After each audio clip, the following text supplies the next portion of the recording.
Hey there everyone, this is Parker with Shockwave. Today I'm with Xavier here at Pen and Women Bookstore. Xavier, what kind of deck file we're doing today? I'm doing DDDs.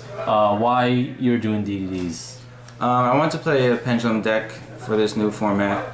I didn't have Magic Specters built, and I didn't feel like playing Performer Pals until the new cards were released. And I was going to play Zephyrs today actually, but I was practicing with DDD so much online and with my friends and I was having a lot of fun. So I said I'll just take it to tournament and see how it does. Alright, you did pretty well. You used X1 throughout the whole tournament, and did you like the results? What was your pros and cons with the deck? I think it was really consistent, surprisingly. And if I didn't have like a broken hand, I had the back row to support it. Right. Overall, throughout the tournament, I was able to bounce back from my opponent's plays continuously. And when the graveyard fills up and he clears my field, I still have plays afterwards. So that's really good. The one bad thing was bricking one game. I bricked both game 1 and game 2 with almost the same exact hand. And I didn't have enough plays to come back from that. So it was just one dead hand. Whenever I had a decent hand, I did really well. Alright, cool. So you want to get started with the deck file? Absolutely. So I'm not going to try to pronounce every single name, but this is the scale 1, and it's a level 10, and you only play one of it because of that. You can never pendulum summon this card because it's level 10. So you play one of. The effect is not even that great as well. It just bounces a DDD card, a monster, or a dark contract card to your hand during the player's turn. So you just search this out when you need it to set it into the scale. Then you play 3 of the 10 scale, which is basically the Deneb of the deck. So basically, when you summon it, normal summon or special summon it, you search for a dark contract card. The other effect I've never used is to bounce a dark contract card to your hand or a DDD monster. You only use the effect to search for any of the spells you need for the situation. Then you play 3 Leonidas, who was just released in the last set and really makes this deck good again. It's level 7. And whenever you would take effect damage, you summon it from your hand and you gain those life points back. So if you don't know the DD spell and trap cards, you take 1,000 during each of your standby phases. And so when you do that, you summon this card from your hand, and that happened plenty of times today. So to gain the life points back, and then it's a 26-piece stick. The last pendulum card is Ragnarok, which you also play 3 of. Its effect is when it's special summoned, you can special summon a DDD monster from your graveyard. So there's really cool plays. I almost played Chance Modify because of this effect, but I did because you can Chance Modify the level 7 fusion into this, and then this brings back the fusion from the graveyard. So I'm going to test that build out next time, but today I did really well without it, so something to think about. So that's all you really use it for, is the special summon effect. To the regular monsters, 3 Birth Myth.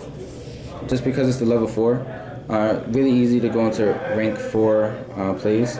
When you have the level 1 scale, 10 scale on the field, and you summon this afterwards, you change this to level 4 and go straight into an XC play, which is the XC monster I'll show you later. It's another target, another DD card. Probably one of the best cards in the deck is Swirl Slime. As a prioritization from your hand, you use from your hand you activate, use this and another DDD card or DD card monster, and send it to the graveyard to fusion summon. When this is in the graveyard, you can banish it to summon a DDD card from your hand. That's anything. That could be this. It could be the higher level monsters as well, and you can see how that can go off when you special summon this from your hand. And then you only play 2 of the red Necro Slime. It's not as good because you actually don't want this card in your hand. You only use it in the graveyard. You banish this and one other DD monster to fusion summon a card. So it's a polymerization from the graveyard. Really good effect. Now onto the spells. The first dark contract card is basically the Searcher. It's with the gate. So once you activate this card, you search for a DDD monster. There's no restrictions, any monster. And it's a once per turn rota because it's continuous. And all the spells and traps are searchable with the level 1 monster. You play 2 of Swamp King, which is the once per turn polymerization. Only play two. You only can use each of these effects once. If you have two of these on field, you can't use both of them. So you don't want to overload and keep drawing dead. You just search this one when you need it because you have all these polymerizations. So you barely need this. You don't need three. One MST. I did want to play this at 2 once I started the tournament. Actually, I was doing one of those. So 1 MST, definitely should have played 2. 1 for 1, one of the best cards in the deck because it brings out this one in deck. And so it's 0 attack, 0 defense. You definitely want it in defense mode. And then after this is on the field, if you have this in hand, you can normal summon and go for the X he'd play. So this is 1 for 1's really essential. Another one of Allure of Darkness. Even if you don't have anything in hand, I had no cards in hand, activate Allure of Darkness, just because I had one of the fusion cards in my graveyard, so I just wanted a DD in my graveyard. But I ended up drawing a DD anyway, so I just banished it. Really good card. All of them are dark, and sometimes you can have too many in your hand that you don't need. Foolish Burial. You want to send the slimes. Like I mentioned before, they're all graveyard effects. They fusion from the graveyard. Special summon from the hand, and fusion. These are all graveyard effects, so just send the slimes. And Raigeki, because it's Raigeki. Off to the traps. I didn't play a lot of Dark Contract trap cards. Something I might want to change after today. But for now, I played Dark Contract with the Witch. So this one, you send a DD monster or Dark Contract card from your hand to the graveyard to destroy a card on the field. So it's actually really good. I wanted to play 2, but it did really well at 1. Because sometimes you need those cards in your hand. So if you have extra spells, you can just ditch them. Extra traps, you can ditch them and get a free destruction. Of course, you do take 1,000 with all the spells and traps. The next one was Dark Contract with the Errors. This is actually really broken, and I'll explain in 1 second when we get there. But this negates, it's a Royal Decree, and it's searchable with the level 1 monster. So it's a searchable Royal Decree, and you can activate this during the player's turn. So it's not just continuous, you have to activate it. So you turn the Royal Decree on and off. DDD Human Resources. You shuffle 3 DDD monsters from anywhere, hand, field, graveyard, or pendulum zone. Shuffle them into the deck and then search for 2 DDD monsters. Really good card. Actually never went off today. The one time I had it set, I couldn't use it because I didn't have enough monsters. So it never went off, but it's actually really good, especially late game. So I'll quickly just explain this really quick. You can, with this card, you activate Vanities, and during the opponent's turn, you leave it on the board. Back on your turn, you can activate the Royal Decree, so you can special summon. So it's actually like really broken. I didn't even get to use it today, but I almost did, but I didn't need to. So Vanities is on the field. You have this on your field. They can't special summon. Your turn comes, activate this card. You can special summon. End of your turn, Vanities is active again. So really broken combo. Other traps.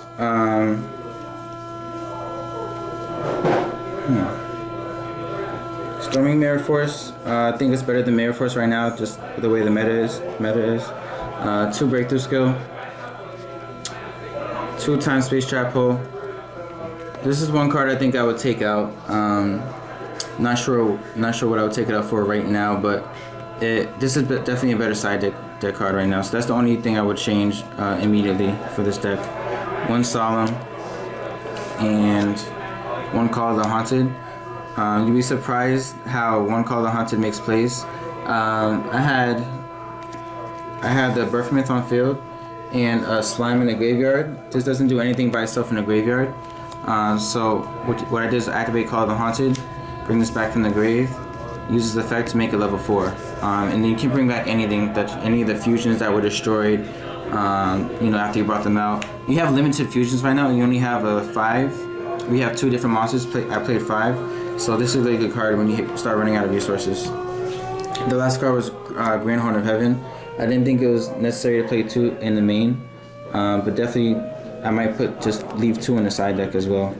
Would you recommend using bottomless trap hole or compulsory for the two time space type trap hole he has now?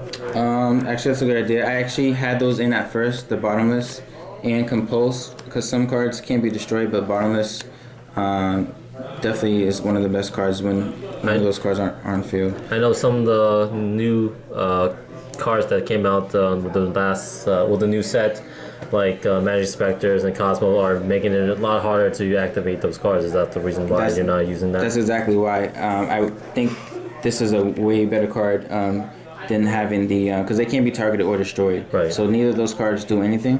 However, I didn't play any Magic Specters today, so I think for now, it's the locals. I didn't really need it. But if we do run up against it, I would take bottomless out immediately because it won't work. Right. Because it has to destroy before it banishes. And most of them don't have 1500 or more attack.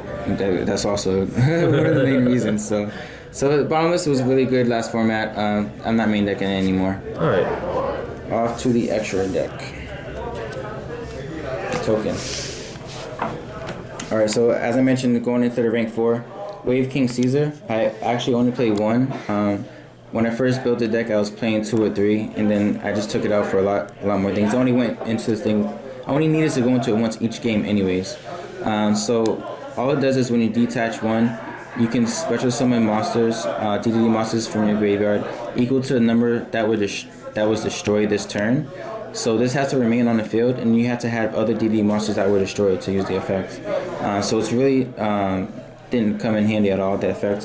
What you do is you just rank up on top of it with Marksman King Tell. And this has a better effect that when it's sent to the graveyard by any means from the field, you can send a DDD monster to the graveyard or a Dark Contract card.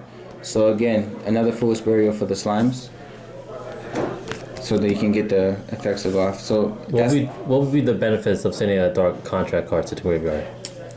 There is none. Oh, So I'm not sure. Right now? Not right now. Maybe with the later support.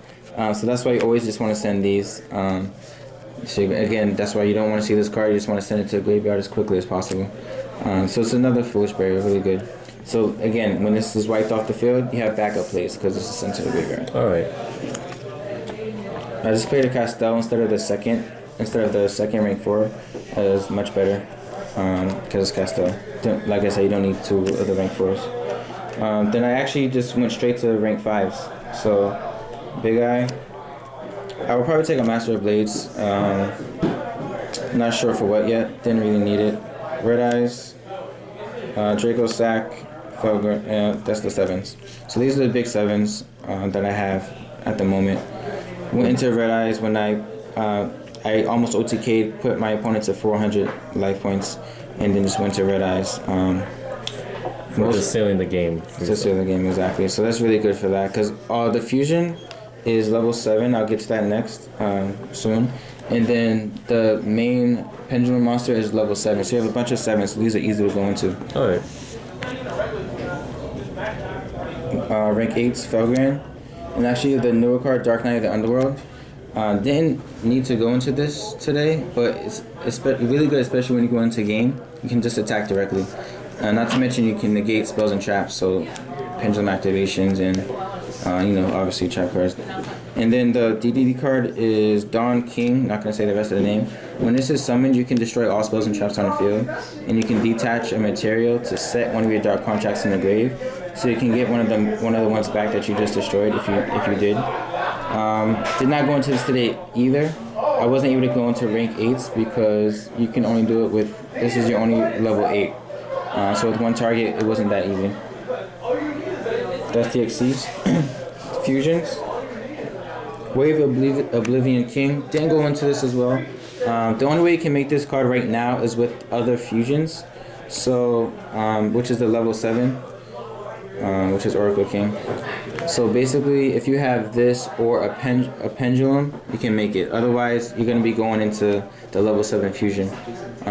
What this does is when it's attacking a monster, and your opponent has another monster on the field, you can take the other monster that is not attacking, equip it to this card, and it gains the original attack. So it's just, again, pushing heavy damage. This deck can potentially do a lot of damage in one turn, as I mentioned before. And so the main card, the best fusion, is the level 7 Oracle King. Whenever you would take effect damage, you gain that much life instead. I was thinking about playing Ring of Destruction because of this. I thought I'd start with the meta right now. Again, a lot of things can't be destroyed.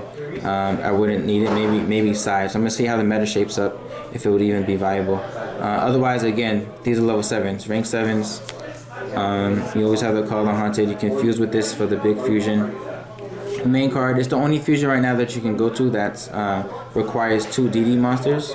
The big guy requires 2 DDD monsters, so that's again the bigger ones, which is this or the pendulums. So this is when you go into every game. Many times I went to all 3. So that's the extra deck. Thank you again for the deck profile. Any last words before heading out today? It's really fun. Without the third one of this card, I'm not sure how I would have done. So shout out to Malone for finding his third one in his commons and rares, because I only had 2. Really the MVP of the deck. I'm excited to see, I can't wait for the new support to come out, and I'm excited to be on Team Shockwave channel for the first time. So that's all. Thank you. Alright, thank you again. This is Park Team Shockwave signing out.